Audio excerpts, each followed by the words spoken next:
Hello, everybody. I'm James Diboe, your host on Discovering on the Big Condo Online, and we're finishing off season 1. This is a special edition, a special slideshow to finish off. We're going to be showing you a lot of pictures around the world. We're going to see a lot of tribes, we're going to see indigenous peoples, and we're going to see a lot of structures, ancient monuments. So I hope you all enjoy our slideshow. We're going to start off with Africa first. And the first place in Africa we're going to go to is Kenya. So we're going to start off with Kenya. And as I begin with the first slide, as you can see, this is the soon-to-be chief. This is 2018 when I was there. The soon-to-be chief. And this is a great man. The chief basically has a lot of the knowledge, people have to listen to the chief when he gives the orders. A lot of people usually vote for the chief. That's usually how it works. And the chief here, he was just an amazing Maasai warrior. And Maasai, they used to fight with lions, they're so amazing, and they came into Kenya around 3000 BC. And they basically replaced the Khoisan. The Khoisan were the oldest tribes. And then later on, you'd have the Bantu peoples coming in. But anyway, the Maasai, they are the warriors, one of the strongest warriors of Africa. And we're going to go to the next slide to show the mother, who is the chief of the tribe. Now, as we go to the next slide, I didn't know at one time women could actually be chiefs. And I learned a lot when I was there. They also have their god. Their god is named Engai. And they believe the God is duality, so he can do good things, he can do bad things. But it all relates to the forces of nature. They use God sometimes as a metaphor, it's nature. And as you can see, she's aged 99 to 100 years old. Hopefully she's still alive. And, they have a high respect for this woman. She was a great woman. Like, I was happy and blessed to meet her. And everybody, they have the highest respect for her. And she basically is, she can't do as much now, but she still still quite there. She has the wisdom still. But like I said, the picture before, they showed you before, that is the soon-to-be chief, and it gets passed down.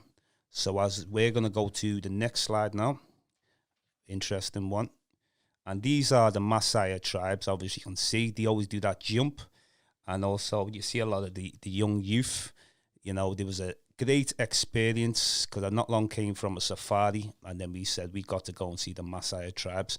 And they were so amazing to witness them in face-to-face. And I got on so well with them. They told me a lot of the stories, told me about the gods, they don't have the same land rights as they once have. It's the land's getting shrinking, the less hunting they can do. It's the government who's being involved in all this and that. But we're going to look at more slides of more peoples from Kenya as we go to the next slide.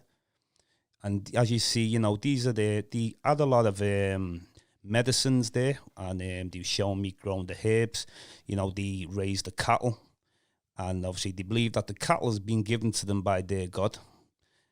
They have a lot of wisdom. They practice circumcision. They're basically one of the oldest tribes, not the oldest, the Khoisan were the oldest and that. And if we move on to our next slide, as you can see, these are some great people. And I definitely, if I ever go back to Kenya, I will definitely be going visiting the Maasai tribes again. And it was just an honor to be amongst these people. So we're going to move on to the next slide. And now this is the man who took us on the tour. His name was Daniel, but that won't be his proper name. They give the name just to please the tourist. Now, what he told me is that he is not Maasai. He is Bantu. And I didn't understand at first what he meant by Bantu. I thought Kenyans were just Kenyans. But the Bantus came into Kenya supposedly a little after 3000 BC, possibly about 2000 BC. And some of them have mixed together, Bantus and Nilo-Saharan. That's what the Maasais would be, a Nilo-Saharan type people. And they're a little different in features, a bit different in height. But basically, they get along. They don't war, coming from West Africa, I'm a Bantu myself, think we all are. So next slide, we're going to go to it. Now, we've done a little safari there, and, we've seen the giraffes, we've seen, like, other animals and that, and we're going to go to some more on the safari. Now, these are called red elephants. The reason why they're called red elephants, because they roll in the red sand. You see, that's why the colour of them is red. And we had to, when we were driving in the safari jeep, you can't just be driving, you can't just beep at the elephant to move, you might be spending like 20 minutes until the elephant decides to move, and then you can continue driving. Also, the sunroof, make sure you learn how to close the sunroof yourself. Make sure, that's one definite thing. That started raining, and he was going to get out the Jeep to do it, and I said, no, don't you get out, show me how to do it, because I'd like to know how to do it in case you got attacked by a lion or something like that. I'm not relying on someone else to close it. As we go to the next slide. Yeah, so obviously he's getting the milk off the cow. Now on this one, what I realized, that the mixed cow's blood with the milk to preserve it for at least 8 days, they don't need a refrigerator, and I thought that was amazing. I didn't actually drink on the cow's blood, but it was very unusual, because we're used to refrigerators. We keep any milk out, it's going stale after like so many, at least a day, so I was just amazed to witness that. It taught me something. And as we go to the next one as well, zebras. It was lovely to see zebras, one of my favorite animals. And we didn't get to see no lions or nothing like that. I was hoping to see cheetahs and that, but I was just happy to witness some of the animals that we've seen. Let's go to the next one. And obviously, you got to make sure that obviously, that you know what you're doing.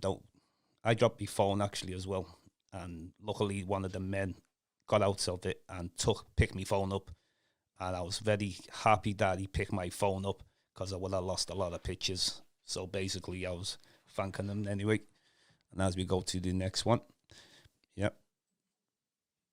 so basically, it was just an experience to go a safari. I always wanted to do a safari, and it was a great place. Kenya's definitely a great place for the safari. Same with other parts of East Africa. So it was just great. And I advise anyone, if you was to go, the man called Daniel, he's an independent. He's very independent, So as we move on anyway. Okay, now we're moving to another part of Africa. We're moving to Zanzibar now. Now, as you can see, we just showed you some of the Maasai tribes in Kenya. They also have them in Tanzania and Zanzibar. Now, Zanzibar is an island of Tanzania, belongs to Tanzania. Yeah, so these, I encountered these, as you can see them. They have the sticks in the hands. That's obviously, to cattle herding, directing the cattle.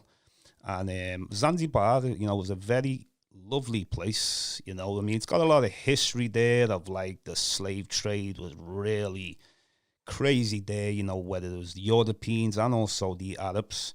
It was a big place for slaves being taken, and Zanzibar would have been the first people to get to Zanzibar, probably would have been a long time ago, African seafarers, maybe possibly 20,000 years ago. There's different dates you'll see people that got there, but there's definitely evidence that people got there at least 20,000 years ago. So as we go into the next slide now. Yeah, now this is, this is a person coming from mainland Tanzania. Now this is a restaurant, a local Tanzanian restaurant. And this man was he was looking after me every day. I actually went to this restaurant most days because I got to know the owner, a man named Mo. And he had a lot of different properties, and he was a rich African. People think Africans are very poor, but he had all sorts of places, apartments for people to stay. So, I will soon give people his contact details if anyone needs to go over there. So as we move to the next slide now. Okay, this is another person from mainland Tanzania that they come to work in Zanzibar. It's better pay for them. So, it's leaving a large population in mainland Tanzania. As we go to the next slide now. Yeah, now this is the man who I just mentioned, Mo. This is a great man. As you see, well, inside there's foreign exchange. He does foreign exchange. He also owns restaurants. He must own about, let's say, about 10 properties. And a lot of them are like little apartments, quite cheap, you know. It's better than paying some of the prices of the expensive hotels. And, you know, he told me that he made his money going to Canada and then eventually spent his money back home, which is a wise thing to do. And, you know, this is the person, maybe I can give him people his contact details one time. If you ever need to accommodation or you need to do any tours or change any money or find anything to eat. Next slide, please. Now, this is another one who came from mainland Tanzania, because a lot of the people seem to be coming from the mainland Tanzania. And, you know, Zanzibar is a great place for them. It's a great place for anyone to go to. You know, it's amazing. And, as we go to the next one. So, now this is basically inside the hotel area. And they do a lot of the entertainment, music, and they give you the traditional music. And I did like a lot of the people in Zanzibar. You know, it's a place that I think everybody would like to go, and like everyone who's been there has been very happy with it. And then as we go to now, we're going to the next country now. Now we're going to be moving on to Madagascar. Now Madagascar, you know, it's a very interesting place, many different kind of peoples. And what I liked about Madagascar is it's a huge island. It's the largest island off the east coast of Africa, Madagascar. And now these are tribes of Madagascar, because you've got many different kinds of people. They're very diverse. We went to an area called Mora Menga. Now this area, Mora Menga, it was a rough journey to get there. It wasn't like it was an enjoyable journey. It was very hilly. You know, we didn't have the best vehicle to get there, but it was nice to encounter these peoples. You know, this is in Mora Menga, and we're going to go on to the chief of the tribes. You know, he's also there. Now, this is the main chief, you know, of the tribe in Mora Menga, and he was explaining like a lot of things. Like they actually were talking to me. They'd love to come to England, because I talked one time about doing a cultural exchange. This is not the Return Project. This is actually quite before this. And I'm still trying to work on it. I still keep in contact with these peoples. But Mora Menga, you know, this is a place where the French went to. And, you know, there's a lot of history of, like, Europeans being there. Now, also with, next slide, but also now with Madagascar, these are some indigenous people from Madagascar. Now, there's the story of Madagascar, of who colonized Madagascar first. Now, you have people from Austronesia they came from Indonesia, Austronesian-speaking peoples. And you'd also have Bantu Africans. Now, I believe the Bantus definitely got there before them. Or if Bantus, it would have been other Africans that got there. But with the science deal with, we don't know who quite got there first. It could have been the Austronesians, or it could have been people from Africa. But there's evidence, and we'll go to the next slide. There's evidence also that through an elephant bird, it's an extinct mammal about 10,500 years ago. And he knew by the slits in its throat that there was definitely evidence of people that came a lot longer than 1000 to 2000 BC. So through this elephant bird, and I mentioned this to Renoka Rashidi, because Renoka Rashidi hasn't actually been to Madagascar, and I was telling him that the eggs that they laid were so huge you could cook 50 omelets.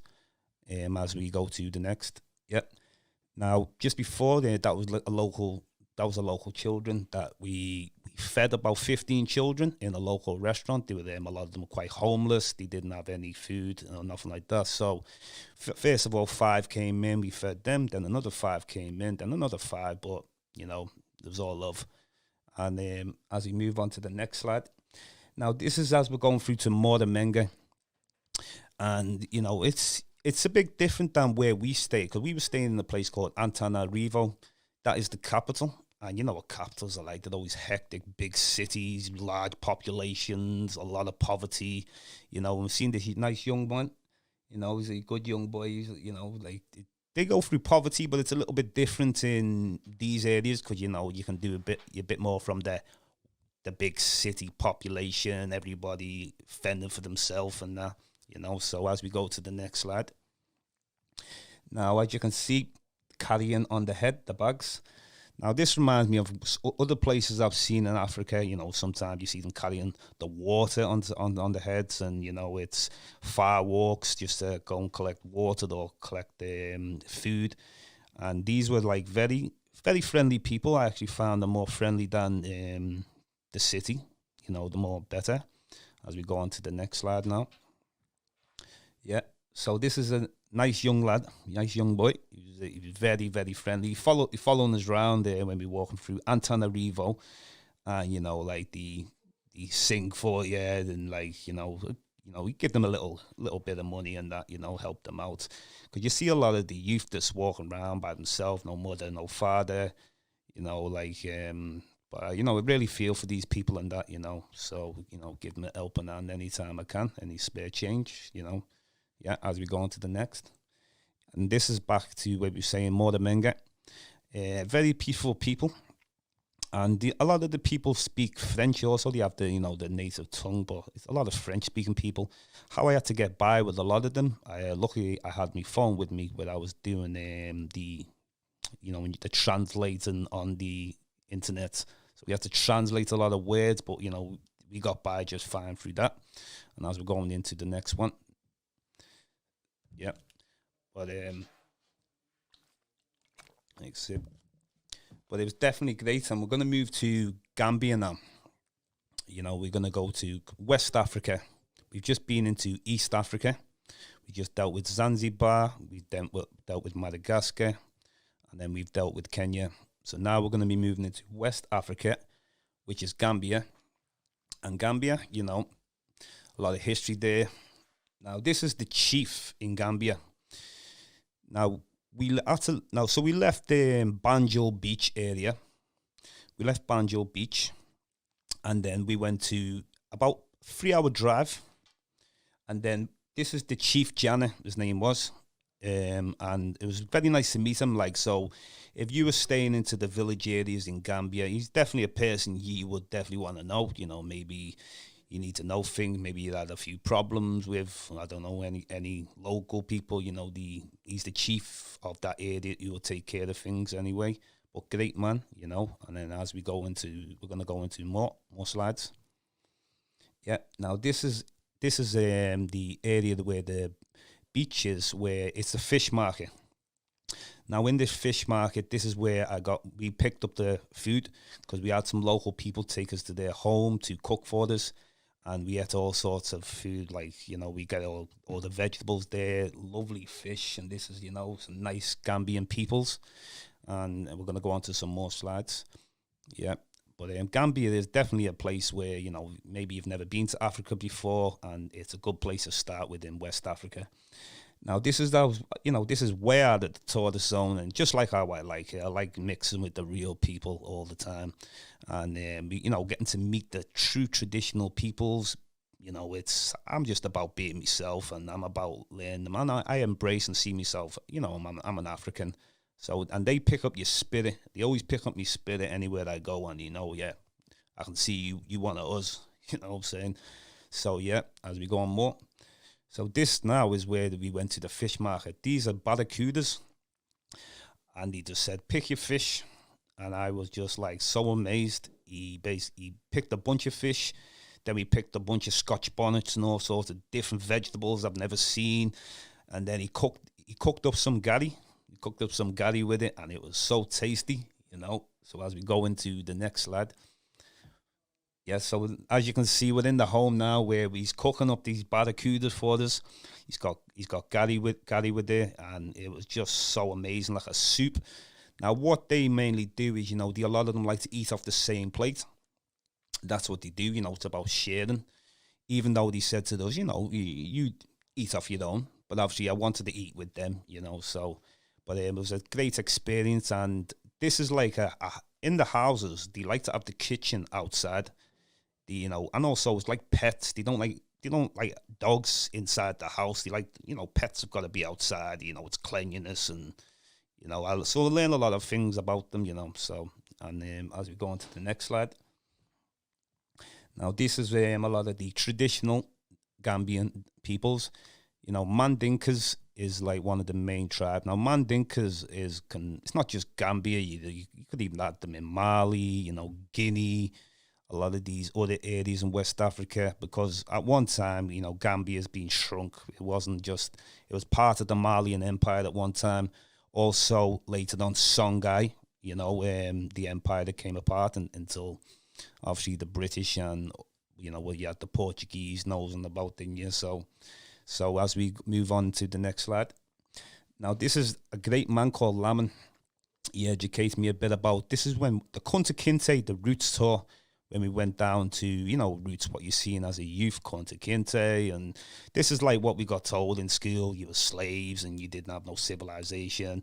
But he explained a lot about the slave trade, but he also explained a lot what was before that, about, about the part of the Songhai Empire, part of the, like Mansa Musa times and the Malian Empire. And he said to me, because I was very angry, you see, when I was getting there. It's about 2014. But the fact he said to me, we have a lot more of a history than that. Don't just, contain yourself to all the anger. And it made me think, and I've become a lot more positive about it since I actually spoke to this man. He's also telling me that, like, at one time the kings were for the people, the chiefs for the people. But sometimes, like, down the line, that they got divided up, and, it can be greed in the end. That can happen with anybody anyway, So, yeah. And as we're going on to the next, these are some of their traditional dances, put on entertainment for us. Really enjoyed watching them.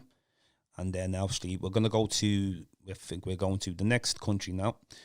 Now, we're going into another part of Africa, but maybe people might not see this as Africa, Mauritius.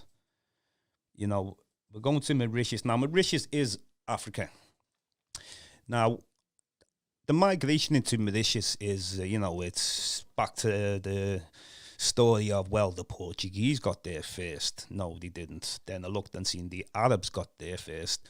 Then I seen the Moors. That's why the name Mauritius. It became after the Moors. Now, the Moors, obviously, you're aware of, like, some people contain the Moors from 711 AD, went across, like, North Africa. Some believe that they came from Yemen, Saudi Arabia, but you'd also had people, Moors is an older word than the 711, the Greco-Roman times, they considered black people of Africa Moors, the times of the Carthaginians, Hannibal, and all these peoples and that. So these are Afro-Mauritians now. Now, probably majority of them would have been brought over in the slave trade, whether it was by the Dutch, at the times. And then also you had French there as well. Some people speak Mauritius, and then you have the English. So there's a lot of history, and a lot of them would tell me about stories of the French warring with the English, and the French were hiding, and then later on they were able to stay, But yeah, so we have Afro-Mauritians, and then as we move on to the next slide, more African traditional dances, playing the drums. So even though, like, they've been brought over to Mauritius, they still carry on the traditions. And this is great to see African traditions anywhere in the world that we go. And as we move on to the next one. Now, these are some female African Mauritians. They've been there probably since the 1600s times, possibly. Some could have been the 1500s. But there's different dates and that. But it was amazing to see the traditional dances, and as we move to the next slide, definitely, like, well worth it, a lovely place, Mauritius, very nice people. And also you'd have people from India that are there, the indentured labourers that were brought over in the 1800s, the same way they were taken to the Fiji Islands. Also, they were taken to Trinidad, a place where I've got roots to too. So Mauritius is definitely a lovely place, but it's important to know the history. Mauritius after the Moors. So now we're going to go to the next place now. We've done Africa now. Now we're going to be moving into Asia now. Now, Asia, I've been a lot of places in Asia. And, there's an African presence still there in Malaysia. Well, actually, we're going to Sri Lanka first. That's one of the first places. Now, Sri Lanka, you get people called the Veda tribes there. Some say Veda and Veda, and they have a long history there. The first people to go into places like Sri Lanka, India, would be people like Andamese type people, the Negrito, they call them that in Southeast Asia. Then the second wave would have been, as we're looking at now, these would be the second wave. These are the Vedas, the Veda people. Now, the Vedas, they're similar to the Aboriginal Australians, because with Australia, you'd had like, it's not just one wave just went into there. You'd had like the Africoid-looking people that first went through Asia into Australia. Then you'll get a second wave of the Veda people, like as we're seeing, you know, like looser hair, you know, like still like dark skin, broad features. But the Vedas, though, you know, these are the people who I encountered in the place called Dambana. As we go to the next slide. And our first happened, these are Vedas again. Our first that in Sri Lanka, I'm very good at communicating with people. I spoke to a shopkeeper who works in Liverpool 8, and he said, I'm going to Sri Lanka because I want to see some tribes. He said, his brother, well, I can link up with his brother and he can take care of me. So I went to Colombo first, got there about 12 in the night. He picks me up and then he takes me way up to a place called Kurunagala. This is like a 3-hour drive. It was just pitch black, no light, bushes everywhere. It was a crazy journey because I never actually met these people and that. But we get to a place and it was too late to stay into the village area. You can't check into the village. So the next day he took me to stay in the village. Then we moved to a place called Dambana. He said, we're going to go on a 7-hour drive. This is 3 different buses to get there. And the Vedas, you know, they have the similar problems like I was telling you about the Maasai tribes. Like the areas where they hunt is just shrinking. It's tough. It's survival where they are now. You know, as we're going to go on to the next slide.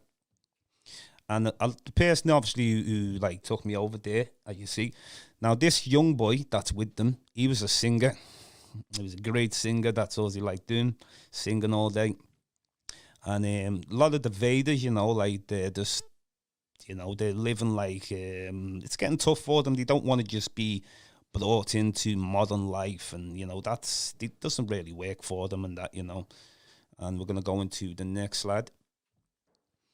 Yeah, so this is like, as you can see now, this is they look very like black people pretty much anyway when I look at the Sri Lankans. You know, this is like a lady who worked like in a little shop. And anyone I seen very Africoid looking, I'm going to have to talk to them, you know, like find out a bit of the history. And they always tell me, oh, yeah, there's plenty of us here. Yeah, you might not see us and that, you know, but I was really happy, you know, when I encounter them because I feel like the work that I'm into is working when I find the secluded people. I know you'd have a lot of Tamils there and, you know, different people come from South India, but I'm always looking for the oldest people.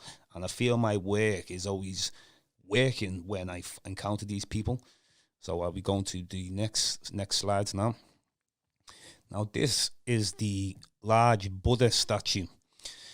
I was told by a lot of people there that it's the biggest Buddha statue in Asia, sitting down Buddha made of rock.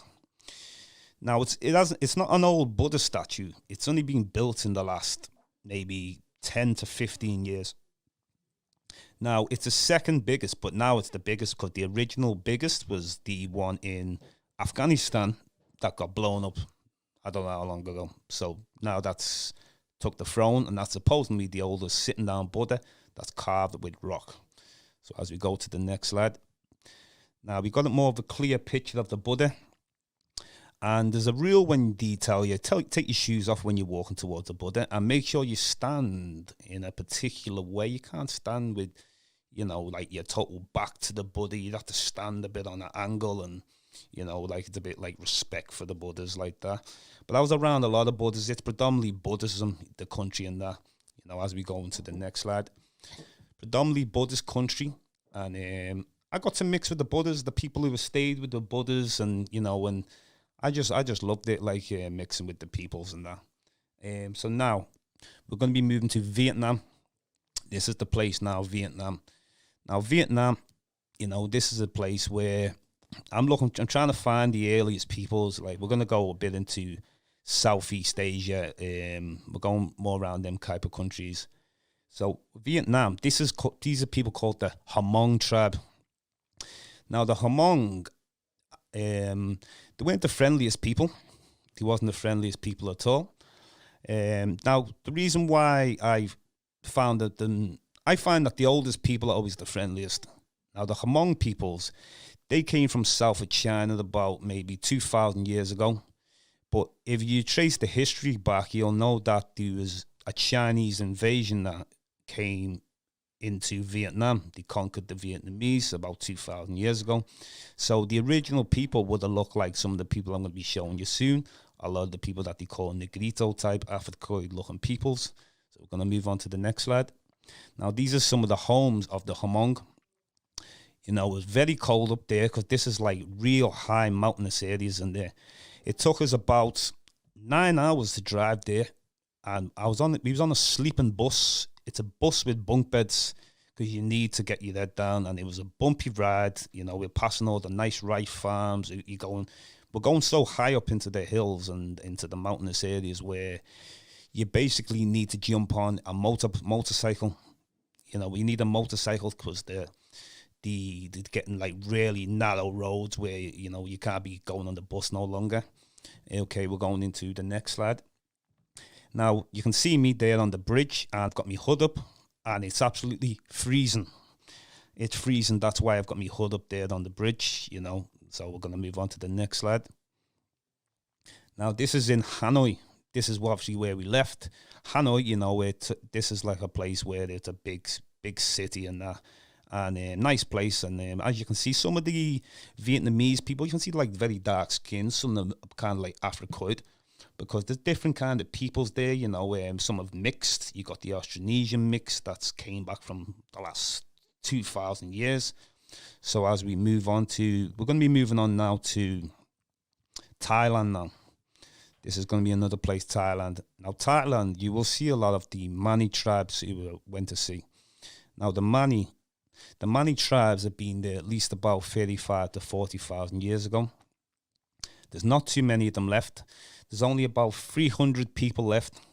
300 people of the Manis. And I feel rarely for these peoples and that, you know. As you can see, this is the chief.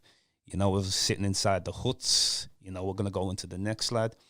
Now, it took me about 7 hours to get there. It was 2 different buses. I was by myself. And I was hoping that I'm not going to get lost. I'm hoping that, you know, I'm communicating with the local people, you know, and then the time I got there after the 7-hour journey, I'm thinking that, well, I'm here now. And then they said, nope. And also I was told that there's no more buses left to come back, so I had to stay up there in like a local hut that was 5 minutes away. And these are amazing people, the Mani tribe, so friendly, not like where I went to Vietnam and met the Hmong. So we're going to go on to the next slide. Now, you know, they're just like, I've caught them in the nighttime, so, you know, some of them are like, you know, a bit sleepy and like, but they were happy to see me. They see I was very friendly, you know, they see I want to learn about them. Plus as well, I also educated them. I showed them pictures of tribes around the world, so they were very shocked. Like, oh, I didn't know there was that many black people around the world. Showed them Africa, showed them people in the Philippines, the tribes and that. So you know, it's about an exchange of knowledge. That's what it's about. It's about, you know, what can you teach each other? But that's what it's about, and it's always been that since ancient times. So I'm going to go on to the next slide.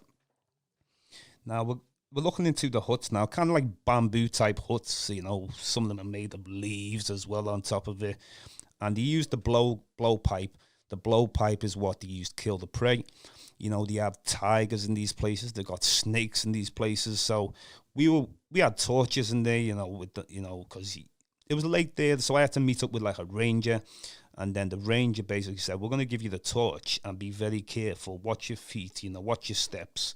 So as we're going to go on to the next slide now, you know, it's a very dark picture, this one, so we're going to obviously move to the next one.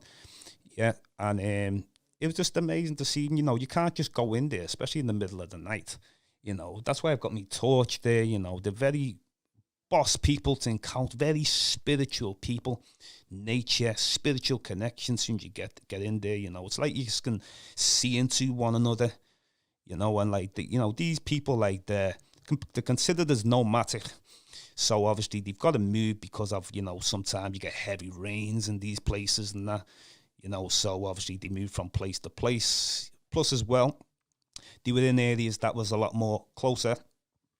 Now that they've had to move up because at one time in about the 70s, you had the communism war. I don't know if it was about 75, 1977 or 78 or something.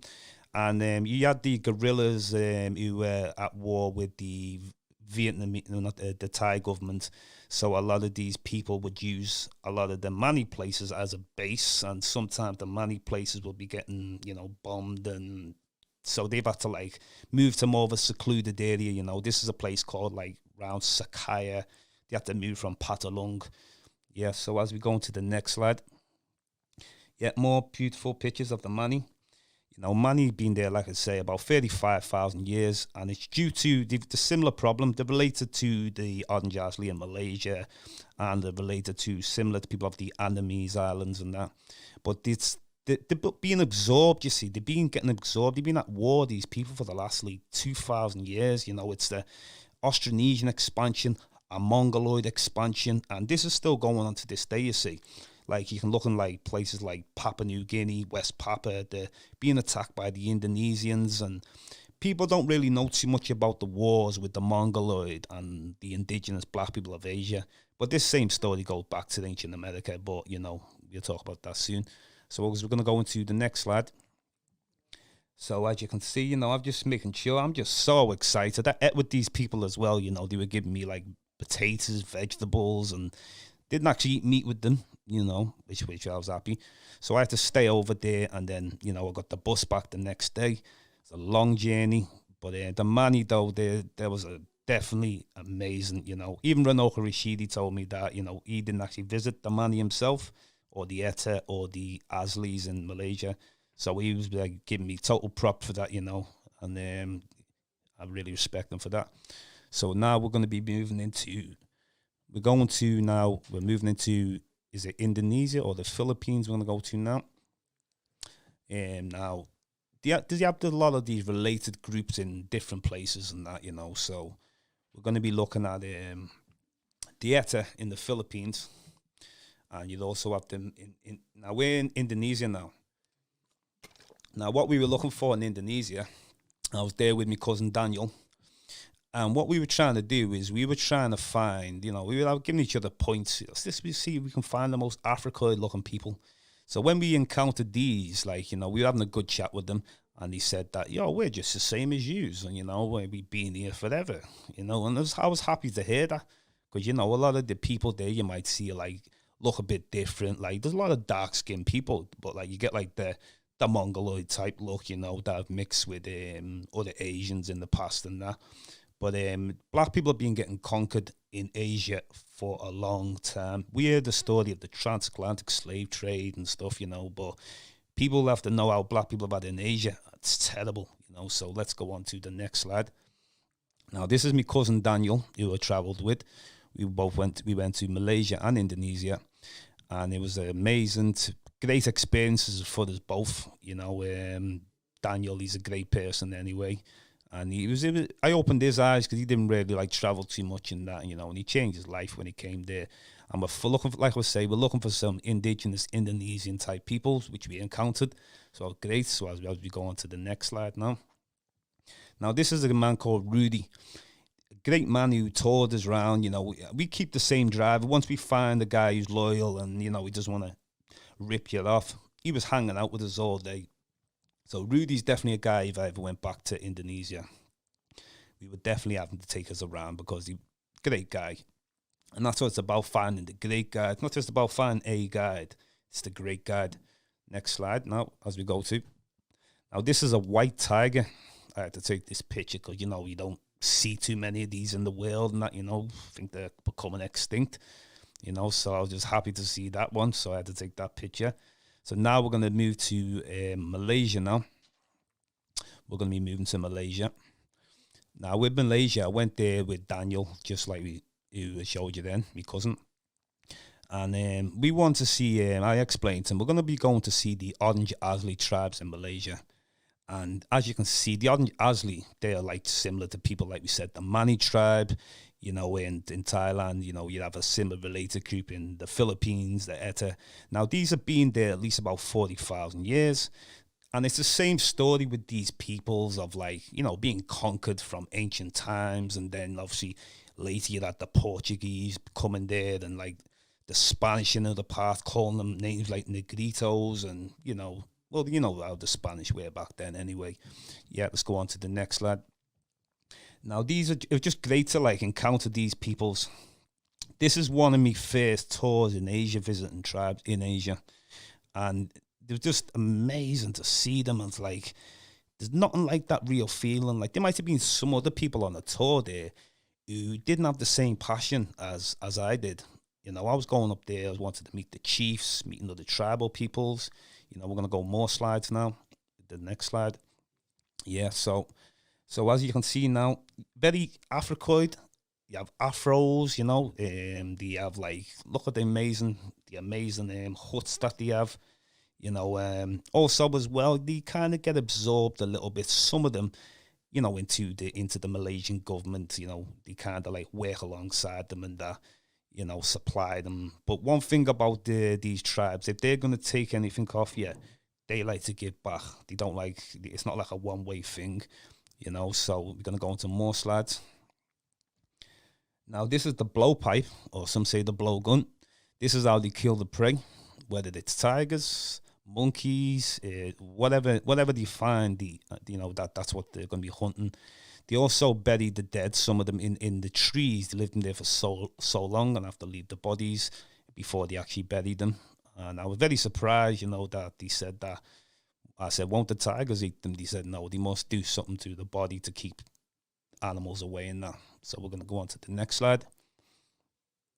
Now, if you look at this rainforest, absolutely amazing. It was so great there. I could taste the air. When you can taste beautiful air, and I've never actually been somewhere where you can taste the air. And that little nice river that we went along, that sailed across on the boat and that. But as you can see, it's just like amazing, like, to see them, and then they tell you like, well, we're just the same as you. I could be in there with them. It's just like, I didn't even want to leave. Next slide as we go into.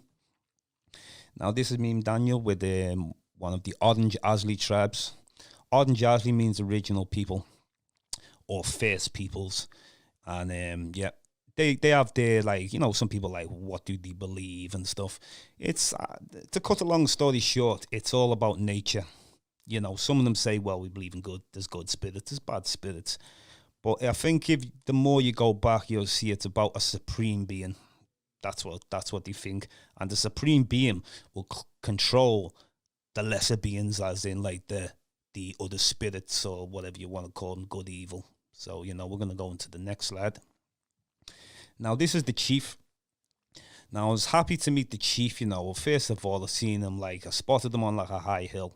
And I said, I'm going to go up there to get me, meet him, get a picture and that. And, the man on the tour, they don't like it really to be too close to the tribes and stuff like that. But I said, well, that doesn't include me. I'm here for a different purpose than most people. So as my cousin Daniel was using the blowpipe, I went up there, got a picture with the chief. As you can see, I met more tribes. And, another spiritual connection once again. So as we go on to more tribes, great to meet the chief. And then obviously, one thing about these people though, they're very respectful, very show you so much love, and then obviously with a lot of the peoples and that. What I found with them as well is that you can obviously stay there if you want. You can actually pay £10 to stay in one of the local huts, so now we're going to move into another place now. We're going to be moving into the Philippines. We're going to be going to the Philippines now. Now, I encountered the peoples called the Eta, and it's pretty much the same story, the related group to the Orange Asli of the show in Malaysia, and like the Mani in Thailand. So in the Philippines now, the different dates they've been there, 30,000 years, some say 40,000 years. They could even be more.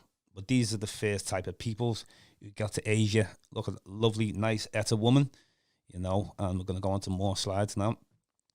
And the Eta people, I spoke to a lot of them, and one thing that I encountered to them, some like nice youth that you see there, some of them are like absorbed into, they're trying to get them into Christianity, and, but a lot of them still practice the ancient traditions, next slide as we go on to. Yeah, so the what I first did is this time when I've got there, I was disappointed with Malaysia with the tour man. You know, he was telling tales about they've only been there 200 years. Now with the Etta, this is my cousin's father. This is a younger cousin who I went with. He was only 20 at the time, he's about 25 now, and I wanted to give him this experience, you know, and like it was a big experience for him, you know. I mean, it was experience for myself and that. As we're going to go on to the next slide. So one of the first things I say to them, when I got out the Jeep, because I hired a car with a driver, I didn't actually just go there as a tour. So I'm the tour man myself. And then I basically said to them, I said, Jews know Africa was one of the first things I said to them. And a lot of them yelled, yes, we know. You know, it was just, and that was amazing when they all gave a standing ovation. I was really, really embraced, you know. And you can see the very Africoid-looking people, you know. I mean, you can mistake these people in African tribes, you know, Jamaica, America, you know, wherever we are in the world. So we're going to go on to the next slide. The ETA, A-E-T-A, just in case anybody's looking, you know, how you spell that. So these are more Etas, you know, you can see on the houses, you know. They live in more villagey areas now, you know, at one time. They've kind of not abandoned being, like, very nomadic, but you know, the times changing that. Plus, also, you'd have a lot of bad weather there at times, typhoons, and, you know, get floods and different things and that. So we're going to move on to the next slide. Now, these are like a very small, diminutive people, you know, like they remind me of the Pygmies or the Tuareg in Africa, you know, that would be there, like the first peoples on the planet, really, you know. We're going to the next slide. Yeah, that's it. But you can see the similarity of the first peoples to leave Africa, and have remained pretty much the same because they've stayed in hot climates. Now, these are the first people I encountered, and I said the Jews know Africa, and, you know, they treated me so well. I had that spiritual connection with them. It was absolutely amazing. So the three tribes that I encountered, the Etta, the Orange Asli in Malaysia, and the Mani in Thailand, very similar, and eventually, you know, they are a related group when we go far back. So now we're moving into Australia now. We're moving to Australia. So Australia, you know, it's like it's a country, it's a continent, you know, it's inhabited by the people what you call Aborigine Australians. And the two different types of Aboriginal Australians, and this is before Europeans came. You'd have the similar group like I just showed you in the Philippines and Malaysia. These are the first types of people that also reached Australia as well. Now, this is like the more like the second wave. This is an Australian woman. Now, this was actually in Indonesia, but I had to take a picture of it because she was from Australia, Aborigine. And then we're going to move on to the next slide. And, you know, I'm really, like, happy to encounter them. The first people in Australia possibly about 60,000 years ago. Some say 50,000, and some of the Aborigines say, we've been here forever. So you get, like, many different stories. I don't ignore oral traditions too. And this is, like, an Aboriginal theatre that we went to. And this is an Aborigine man. And he was giving up all the stories, you know, of, like, the history going thousands of years before the Europeans came there. Then he was talking about when the Europeans got there, you know, all the destruction that got caused. And I really feel for these people, you know, Aboriginal Australians. Very friendly, very spiritual. We're going on to the next slide now. Now, I'm just walking on the streets now, and I've counted one on the streets. This is actually the very first one I bumped into. I was, like, very happy. And one thing I always say to them is that, like, you know, one day, you know, you will get your country back. And he looked at me like very surprised, but, you know, the ancestors are with us and that. So, yeah, so that's the Aboriginal Australians. And then we're going to move on to the next slide. Now, this is other Aboriginal on the street. They always seem to be on the streets. It's like they're on drugs or they're alcoholics, they're all homeless. And, you know, it's really, you really feel the pain for these peoples. I mean, like, we know what's happened with the transatlantic slave trade, and, you know, like we talk about the black Asians, what they've encountered, but it just seems everywhere we go in the world, black people always seem to suffer everywhere in the world. They keep us at the bottom of the food chain, and whether or not we're even indigenous to that country, you know, and this is one of the reasons why I'm highlighting a lot of things today, and like I've done in the past with Chase before on the Big Condo Online. So, you know, we're going to move to the next slide. Now, this is the Blue Mountains. Absolutely spectacular view, the Blue Mountains. I really enjoyed like visiting these places. They've got a lot of nice places in Australia. They got good weather, got everything there and that. But unfortunately, invaders don't come as nice people, do they? So, So now we're going to move on to the Fiji Islands now.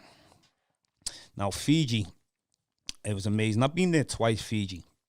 First time like 2013. Now with Fiji, I got to meet like all different types of people there. The Fijian people really embraced me. Fiji's in the South Pacific. Now Fiji, supposedly the first people got there 1500 BC. And the Fijians tell you that they came from Africa, Lake Tanganyika, and they sailed there. And as you can see, the Fijians, Africoid, very looking people. I can totally believe that they came from Africa. But they mean direct from Africa in the last, say, 3,500 years ago. Now, scientists will dismiss that. They say, no, they didn't. They came from Southeast Asia. But, I won't ignore the oral traditions. And we're going to move on to the next slide. Now, as you can see, a lot of the women have afros there. And the afros are considered as beauty. It's not like they need to straighten the hair and, change anything about them. These people are really proud of who they are. Very proud people. And I was happy to encounter the Fijian people. And as we're going to move on to the next slide. Now, I got to meet like different types of people there, and like they took me all sorts of places. Now, this is a good friend of mine. I still keep in touch with him, Sayatola Kame. Excellent man. He connected with me good. Took me to places to eat lunch, like in people's houses, Fijians. He takes care of me anytime I've been there twice. So big up to Sayatola. New to the next slide.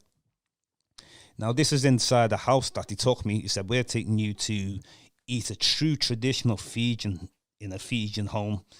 And that's his friend Joe.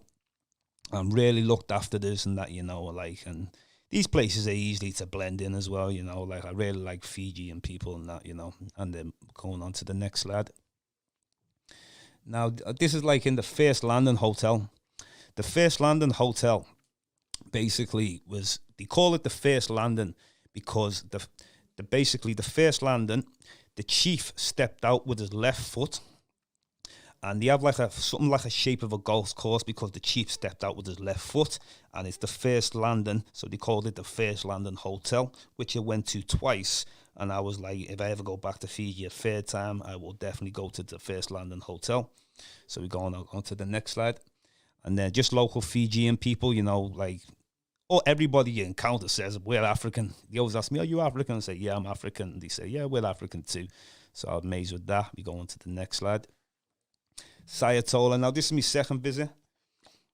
He's got an afro this time. He had short there last time, but always me guide when I go there, and very good people. They're not like greedy people. It's about sharing, and that. And we're going to go on to the next slide.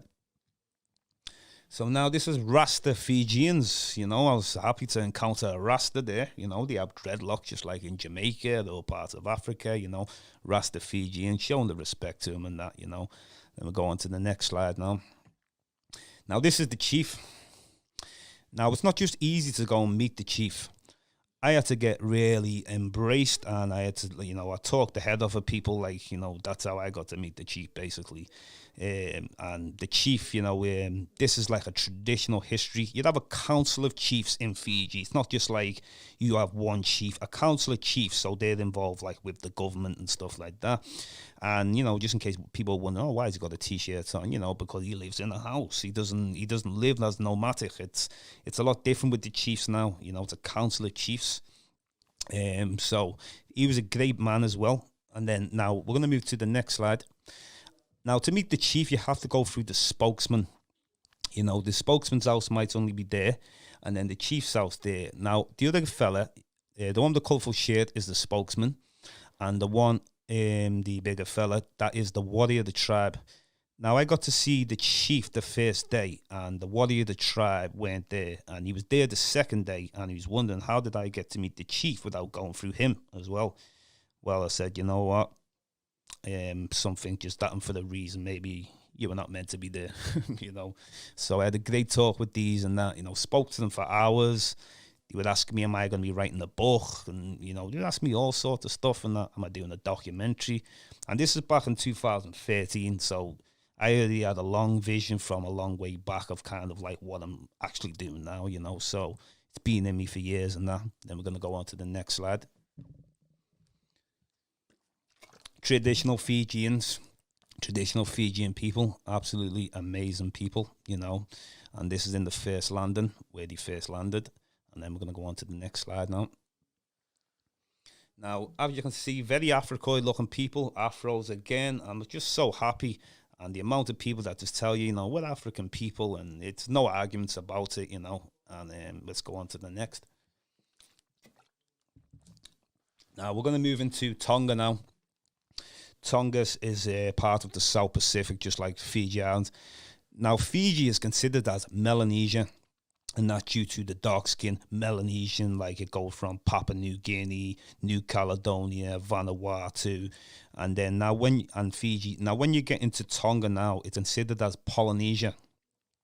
You know, even though it's like, and they consider New Zealand's in Polynesia, Hawaii's Polynesia, and then also you'd have the other island chain, Micronesia. So with Tonga, these are some of the local Tongan people. Now, these are very Africoid-looking people as well.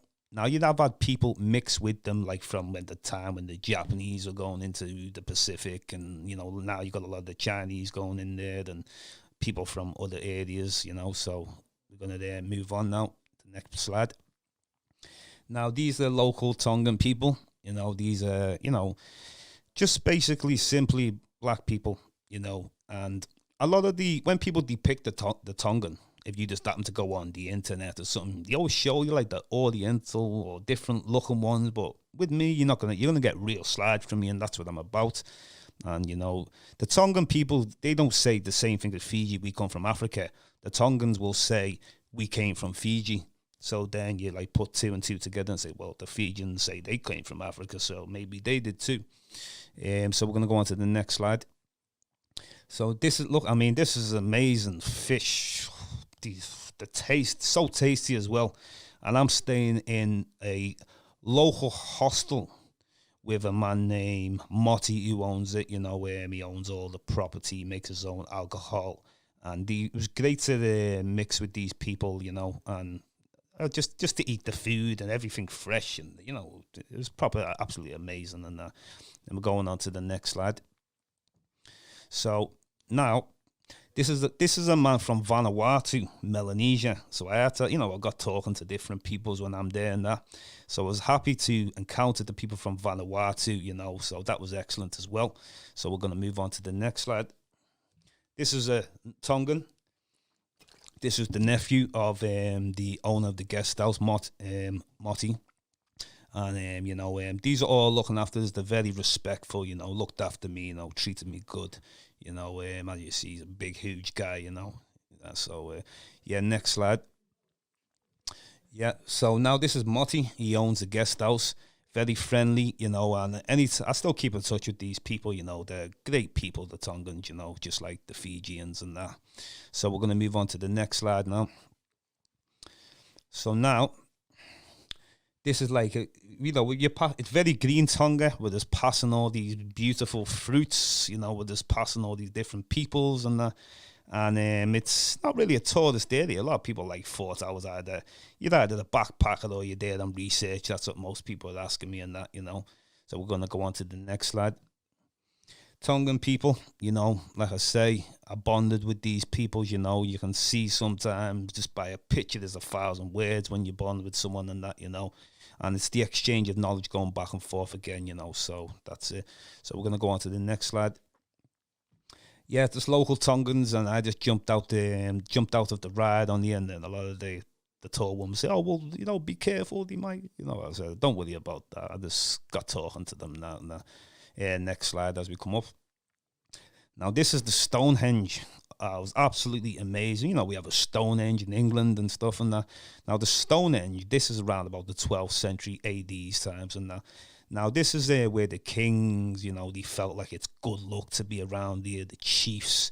They also believed if you stood in there, they'd protect you from assassination attempts, because they were at like war at one time with like sometimes people from Samoa, or even like there was time when the Fijians, they had problems before than that. So just to see this monument, and it's eroded, obviously, you know, it probably didn't look exactly like that in the ancient times and that.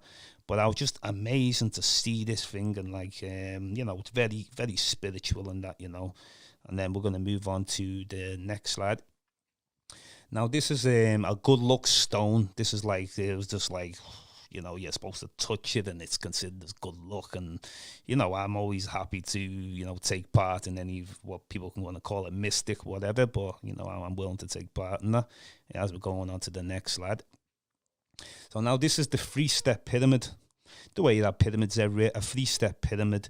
And, you know, this is a place where, like, you know, it's kind of like a burial, you know, for the kings in ancient times and that, like, but so it was important to me to visit these ancient monuments and that, you know, just happy to encounter them in Tonga.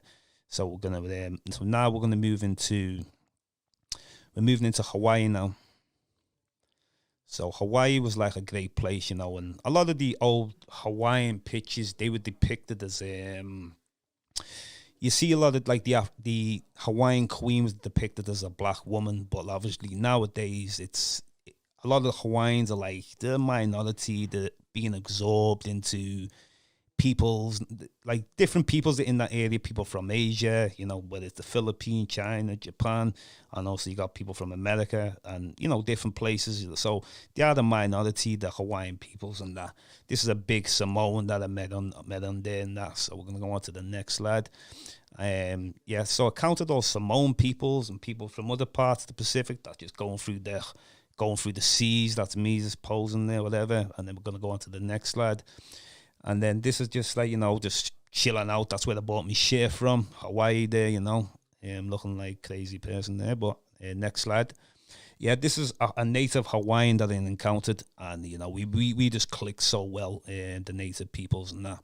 We're going to go on to the next slide. This was a man from Samoa. He was happy to, you know, we had great conversations and exchange and that, you know. So Hawaii is definitely a place that I really enjoyed and that, you know. So we're going to go to Micronesia now. And then in Micronesia, this is like the place area that I went to called Guam. Now, in places like Guam, a lot of people are saying to me, like, you see, like, it's hard to find too many of the indigenous peoples in Guam, because in Guam, it's like a lot of these people call themselves Chamorros out there. And Chamorros is the mixture of the Spanish and the indigenous populations, you know, from when the Europeans first got there. But a lot of the Micronesians, you know, these are just like clearly black people, as you can see, you know, very big people. A lot of these come from the islands of like Yap, Palau, and other places like that. So as we go on to the next slide, very Africoid looking people. Another Micronesian, you know, we were going out. These were taking us a lot of places and that, you know, but they don't get treated too well, you know. It's absolutely terrible how they get treated. And as we're going on to the next slide. So, yeah, these are like, so they were brought over from like other islands. They do like little, they bring people from different islands to do the traditional South Pacific and Polynesian dances, and the Micronesians, you know, very short, like statured one there. And as we go on to the next slide.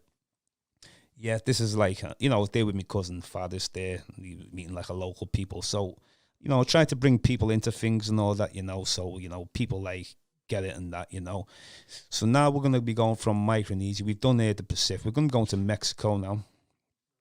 Now, in Mexico, you know, one of my reasons when I went there, you know, September 2012, you know, it was supposedly the end of the world according to like Hollywood, but obviously I just had to go there and investigate myself. Plus I wanted to meet the Mayans people to see what they think of a lot of things and that. And he said it's not the end of the world, it's the end of a cycle, you know, like a new beginning, you know. So it was interesting to encounter the Mayan people, which, you know, a lot of the Olmecs preceded them. And as you can see, some of these amazing monuments in Chichen Itza and Tulum, different places. I'll go on to the next slide. And I met like the Mayan peoples, and I was just happy and relieved to meet some of these peoples. And you can see these, you know, these massive monuments, and it was just like great to see them and that, you know, as we move to the next slide. you know, and I did enjoy, you know, Mexico and that. And the Olmecs preceded these people, you know, the Mayans are like the children of the Olmecs, you know. And these steps, I went to the top of them, and it's very scary, these steps. Must have 100 steps or something like that. And I went to the top, and it was just like, wow. It was just absolutely amazing. Amazing view. You can see all the pyramids from when you go to the top, you know, the areas and that. So that was definitely amazing. As we go on to the next slide. Yeah, and these are all like Mayan rooms, you know, they're built a little bit before the Spanish came in. Possibly some of them could have been like the 1400s. And there's a story about the Mayans that they're supposed to have like abandoned the place. And then some say, no, they didn't disappear. They went to Cambodia because they were practicing human sacrifice. So the Olmecs banished them and stuff. But who knows what happened in that, you know. But as we go on to the next slide. Now, this is a Mayan. This is the Mayan, you know. I was really happy to encounter the Mayans because you're watching movies like Apocalypto and, you know, you see the ancient native type peoples. But I was happy to encounter them. And, you know, it's definitely great to meet the Mayans and that, you know. And going to the next slide. Now, these are just some Mayan people. You know, I was happy to just meet some of the local Mayan people, just to see what they like, see what they think. And, you know, I just love meeting indigenous peoples and that, you know, from way back and that. Yeah, and then we go on to the next one. Now, these are just local Mayans people, you know, and a lot of them, like, you know, they will speak Spanish, but they also speak the native tongue too, you know. So that's Mexico. So, and then we're going to move into Dominican Republic now. You know, Dominican Republic, you know, it's a Spanish-speaking place, and obviously I was looking for indigenous peoples in the Dominican Republic, but I was told that there is no indigenous peoples left. This is what people are telling me, so I'm a bit disappointed in that. There's no indigenous peoples left. You know, I don't want to be hearing that. So then I was happy to... well, what you get is people, you kind of like get mixtures of people, you know, like African, Spanish, and Native American. Some of them are a mixture of all three, you know. There's me. I took me little cousin away, fathers again. As we go on to the next slide. You know, the Dominicans, I just like blend in with the peoples. I always click with the people, go out. They took us out for drinks, you know. They were really like nice peoples, you know. Plus as well, it used to be a part. Haiti is on the same island, but it's like, it's just like these... don't see each other one and the same anymore, you know. It's a shame that. As we move to the next slide. Yeah, so, you know, you just go out with them and you have a good drink with them, and, you know, like, they're just like brothers, aren't they, you know, as we, you know. So as we move on to the next slide. So, yeah, but the Dominican people, you know, I really enjoyed, like, mixing with these people and that, you know, very good people and that. And then, obviously, we're going to go into Trinidad now. Trinidad. Now, I've got ancestors of people from Trinidad, you know, from my mother's side and that. And I was happy to actually, you know, meet family over there that I've never ever met before. You know, it was like a great thing, even though I've got the Nigerian side, which you gravitate to more, but, you know, I still, you know, I can still, like, I was happy to meet people that I've never met before in Trinidad. These are just local dreads with the sun, you know, these are chilling. I was happy, you know, to take a picture of them and that. You know, it was amazing. Next slide as we go to. Yeah, so these are my two cousins. My two cousins were first met, this is like 2018. A big fella, two big fellas. And, you know, I keep in touch with them now and that, you know. So I was really happy to meet them, you know. First time meeting family. Well, you know what it's like. It was absolutely amazing. As we go on to the next slide. Yeah, so these are like we done a lot of fishing out there. First time I actually done fishing, caught like big fish and that. So they're cutting up our fish now, you know, cleaning it, and then later on they're gonna cook it for us, and they'll come to your apartment to cook it for you. I'd move on to the next slide. So now he's cooking in our house now. Well, not in our house, in our apartment we're staying. You know, very little cheap price. They'll cook for you, and so. It's just like the hospitality is amazing, just to help you catch the fish. Then when you catch it, they're cutting it up, cleaning it, and then they're bringing it to your apartment and cooking it for you. I mean, what a absolutely spectacular thing that is. Next slide. Oh, this is the museum I went to, and this is actually a Native American or the Amerindian that goes back to about the 7th century AD time, so it's basically preserved in the museum. You know, probably look a bit spooky taking the picture, but, you know, I just look for evidence at times anyway. and then we're going to be moving into Cuba now. Now, with Cuba, I've hardly got any pictures left in Cuba, because this is like 2006, one of the first, when I first started me traveling out in there, like Cuba. So, I had to go mix with like all different people, So I only have like about 2 pictures left of Cuba, because they're on old cameras, but I'm just smoking a Cuban cigar there. So, and I just thought it was amazing there, and yeah. So as we're going to be finishing off now, we're coming to the last segments, and I'm just happy to be doing this show, thanks to Chase on Discovering. We're going, we're just finishing off season 1, and it's a special edition, and it's very, very, I'm very happy. I'm happy with all the guests that I've had on there, on Discovering. Give thanks to every guest that came on there. I really appreciate that. Give thanks to Chase, on Big Condo Online, and we're looking forward to season 2. And I hope everybody has enjoyed today. I've just tried to give like a few images of people around the world, a few structures, I'm trying to show different things and open up the minds in Liverpool or anywhere that we are in the world and that, So I really give thanks, and I hope everybody enjoyed the show on Discovering Big Condo Online. Feel free to, I'm James Diboe. I'm on the social media, get in touch with obviously Big Condo Online also on social media, so I really appreciate, and I'm looking forward to season 2. And I feel that we've ended out season 1 with an excellent slideshow, which I hope everybody's happy to see. Open up the minds of peoples around the world. And, season 2 is coming possibly in March. And, give thanks to all the people involved in Big Condo Online, all the staff, and all the editing people. We couldn't do this, it's a team effort, all this, And definitely I'm looking forward to season 2. So thank you all. I'm James Diboe, your host. And we're finishing off with Discovering special edition on season 1. And we look forward to season 2. So give thanks to everybody. Thanks to Chase. Thanks to all yours. And we're gonna pop it off now anyway. And we're going out with a bang. We're going out with a bang now anyway. So enjoy, everybody. Thank you very much.